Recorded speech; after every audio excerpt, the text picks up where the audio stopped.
A special welcome to our Patreon friends and our supportive Patreon community. This is Economic Update Extra.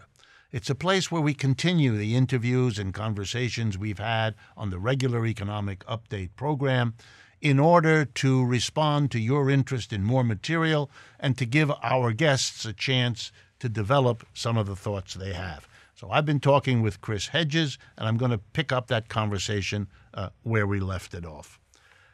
I want to ask you to push you a little bit. What can change all of this? What could you imagine seeing within the large society that you analyze?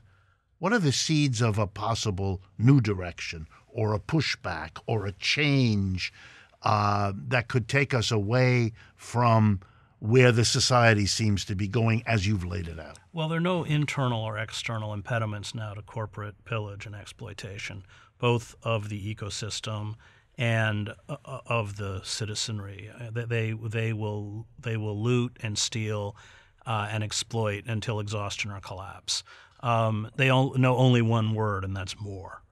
So eventually there has to be some kind of a response. But it's impossible to predict what that response will look like. If it's localized and it has no ideological framework, if it's just eruptions, that's easily put down, especially with militarized police and wholesale surveillance.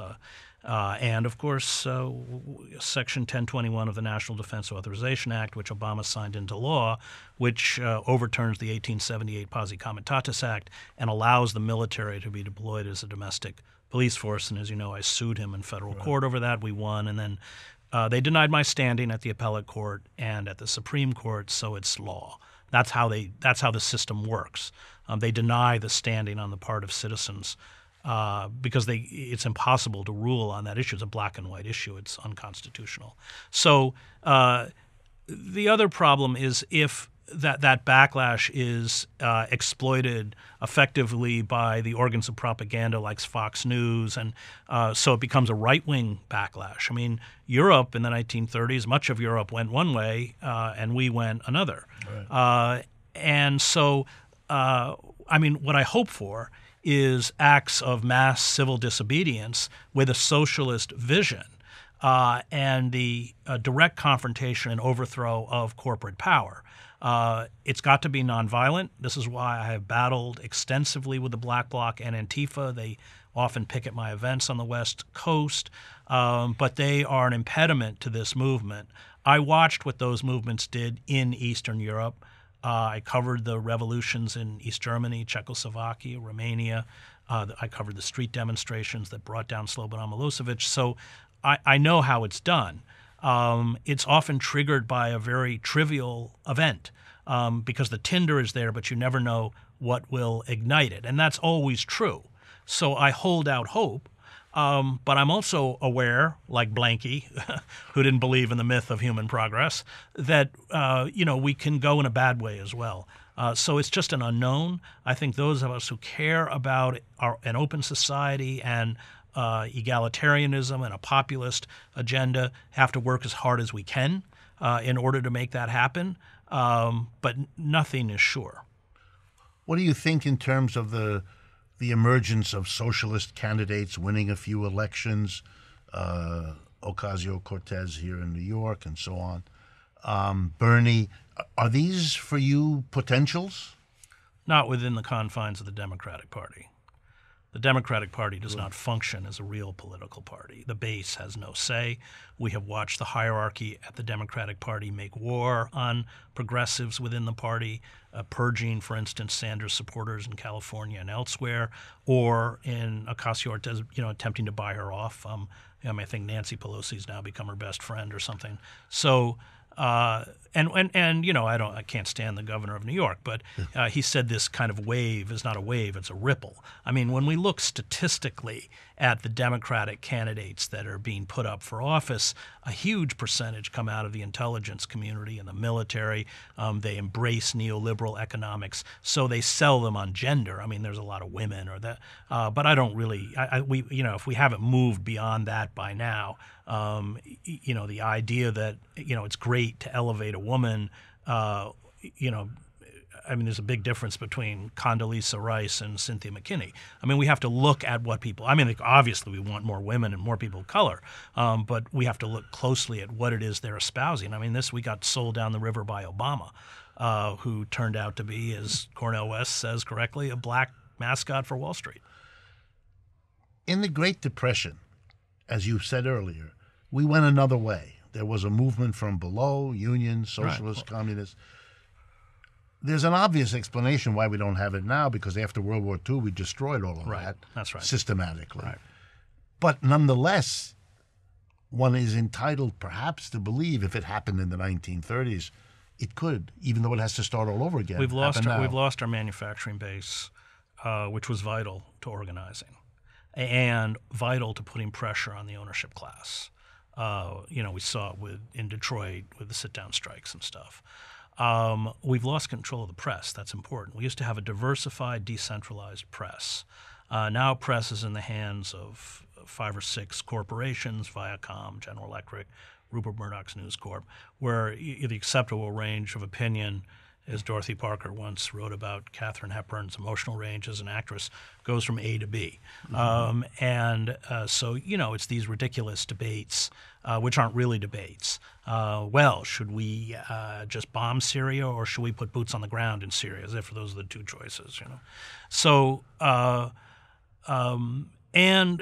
we have to acknowledge the quantum leap in ability the state has over control over the citizenry, with wholesale surveillance, with already in our marginal communities, due process has been taken away from poor people of color.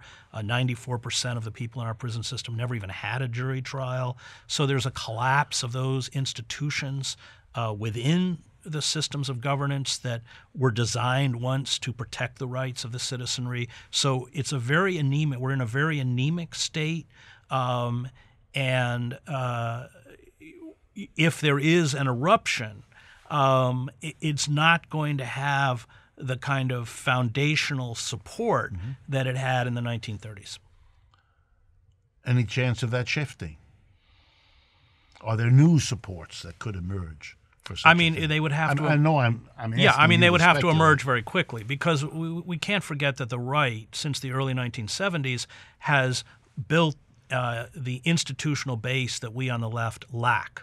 So instead of union halls, you have megachurches. You have Liberty University, Liberty Law School, Patrick Henry Law School. You have the Christian right, we can't ignore them, have created powerful systems of indoctrination through Christian media, and have pioneered the whole concept of magical thinking, and essentially cutting people off from the real world, making fact interchangeable with opinion, making how you look at the world dependent on your emotional rather than your intellectual understanding. So we're in a different place than we are in the 30s, and a much more dangerous place. I watched in East Germany, I was in Leipzig with the leaders of the East Germany, and they had a very fuzzy, they didn't really know what they were doing. Most of them were Lutheran clergy. It probably explains why. But you had essentially, with the collapse of the Berlin Wall, I was with them on the afternoon of November 9th. And so I was with the leaders of the East German uprising, and they were saying maybe within a year there will be free passage back and forth across the Berlin Wall. By that evening, the Berlin Wall did not exist as an impediment to human traffic, which shows you how even the purported leaders of the movement don't know where it's going. Absolutely. The problem we saw in Eastern Europe was that, and I knew Havel, I was in the Magic Lantern Theater with him every night in Prague, is that they got sold this bill of goods that the free market is synonymous with freedom, and we've now seen in Eastern Europe this swing back towards fascism or proto-fascism. Orban in Hungary or in Poland, they've just destroyed their judicial system. And I was in Poland a while ago, and on state TV, Lech Walesa is described as a Soviet agent. And that's usually always attached to his name. Gazeta, the great newspaper founded by Solidarity, it's not sold at the kiosk. The government stopped it from being distributed largely. So the Hungarian government literally this morning criminalized homelessness. It will now arrest and put into jail the people Right. for whom it doesn't provide a home. That's And right. It's extraordinary. Well, we're headed in that direction. I mean, I think the model for the global capitalist is China. It's a kind of corporate totalitarianism where you are. I mean, there are cameras everywhere in China. They're setting up face recognition. And that's the world we're headed towards. And it's a very frightening and dystopian one. The whole idea that IT technologies are a benefit to humankind flies in the face of who all these IT companies like Google or Bezos has a $600 million contract with the CIA. I mean, they're fused at the hip with the security and surveillance apparatus. Their business model is to make profiles of us so they know everything about us, and you can be sure they are sharing that with the state. So we're up against it. I mean, it's a very dark time in human history, and I think we fool ourselves by believing somehow that in the inevitable myth of human progress that we're always going to go forward. Well, no, we don't. I mean, read history. We often roll backwards. I mean, the dark ages lasted a very long time in Europe. That's right. And when you look at the fascisms of Europe in the 1930s, things could have gone quite differently with a few different adjustments. Well, sure. I mean, you know German history better than I do, but you had Ebert and the Social Democrats responding to the 1929 crash by catering to the international banking system and imposing draconian forms of austerity, including abolishing unemployment insurance, which was a gift to the loonies and the buffoons and the killers in the Nazi Party. And it split the country into two parts. And the business community chose the right wing to just like here. the left. I mean, so the business community here, the corporations find Trump an embarrassment, clearly. Right. But he gives them what they want. In the same way the Nazis gave I.B. Farben and Krupp what they wanted. In the same way they gave the Wehrmacht what they wanted, which was eradicating the brown shirts. So, Trump, one wonders if he has enough brain cells to free. But look what he's done to the military. 10% increase, and do whatever you want. Drop the mother of all bombs on the CIA tunnels built by the CIA in Afghanistan for God knows how many hundreds of millions of dollars or whatever it was. Do whatever you want. We're not going to, there's no civilian oversight of the military at all. And it's basically the same to the banking community. Yeah. The reason Jamie Dimon and others like him support Trump is he just gave them unbelievable in December of 2017, this tax cut to end all tax cut at the end of 30 years when they were doing better than the stock market ever before. Right. I mean, it boggles the mind, this kind of, and then to have the ability to position as though he is in some way helping the little guy or the little. Yeah, but that's classic totalitarian. And, the thing that Trump does, which is so dangerous, and I write about it in the book, is engage in the permanent lie. So all politicians lie, all governments lie, as I.F. Stone said. But for Trump, what he does is what the Christian right does. He denies reality itself. So you can have a picture of Obama's inauguration crowd and it doesn't matter. He still has the largest inauguration crowd in history.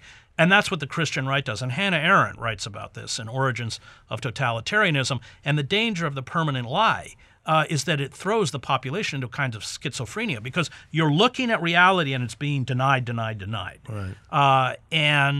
It's also an exquisite kind of torture. Yes, in it economics, is. You keep telling the American people there's a recovery, and they don't experience it. So it turns inward. There must be something wrong with me because everybody else is having this thing that I don't have because no one is there to explain to them, no, you're the norm.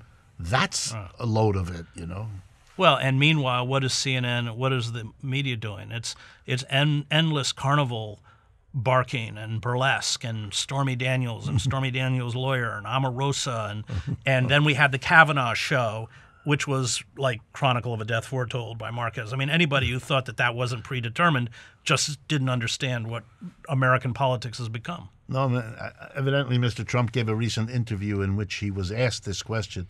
He said it doesn't matter whether Kavanaugh is guilty or not. We won. So he was summarizing what was at stake. Yeah. Chris, thank you very much for taking time out of your book tour. Good luck with this book, America, The Farewell Tour. You articulate it beautifully and clearly, and it's much for our audience to think about. Thank you. Thank you very much. And thank you all in the Patreon community for joining with us and getting this continuation of the interview from the regular Economic Update program. And I look forward to speaking with you again next week.